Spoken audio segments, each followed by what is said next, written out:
কি ভাবছেন? একের পর এক আক্রমণ চলবেই। প্রথমে আকবর কমপ্লেক্স, দেলোয়ার সাহেব নিয়ন্ত্রিত মাদ্রাসা ওইটা, এখন দেওবক, এর কদিন পরে হাটহাজারী। এর আগে তো হাটহাজারী ঘটনা ঘটছিল। হ্যাঁ, এরকমভাবে জামাত তারা সবসময় কওমি মাদ্রাসার বিরুদ্ধে লাগিয়ে থাকবে। 19-20 হওয়ার সাথে সাথেই এক কার্যক্রম শুরু করে দেয়, তারা অ্যাটাক শুরু করে দেয়। আপনারা খেয়াল করছেন যে সমস্ত যে কওমি মাদ্রাসাগুলোতে যে আপনার 19-20 হইলেই বলৎকারের ঘটনা বলতেছে, 19-20 হইলেই মানে ওলামা একরামদেরকে ধরা গণধোলাই দেওয়া হইতেছে, মারতেছে। এর পেছনে মূল হাত যাদের তারা হচ্ছে আপনার হিজবুত তাওহীদ এবং জামাতের লোকেরা। আপনারা আমরা যদি এখন সতর্ক না হই, তা আমার মনে হয় না ওদের ভবিষ্যতে এদের সাথে লড়াই করে টিকে থাকা আপনাদের সহজ হবে।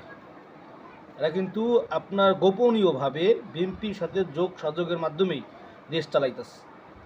একের পর এক মামলার কার্যক্রমগুলো জামাতের লোকরা চালাইতেছে, বিভিন্ন জায়গায় ওলামা একরামদের হেনস্থার কার্যক্রমগুলো জামাতের লোকরা চালাইতেছে, এবং ভাড়াটে কিছু কমই ওলামা একরামদের তারা কিনা এদের মাধ্যমে কার্যক্রম চালা বুঝাতে চাইতেছে যে এরা ভালো আছে, এরা ভালো কাজ করতেছে, অন্যায় কাজ করতেছে না। আমাদের সতর্ক থাকতে হবে। যদি আমরা সতর্ক না থাকি ভাই, ভবিষ্যতে আসলে পস্তাতে হবে।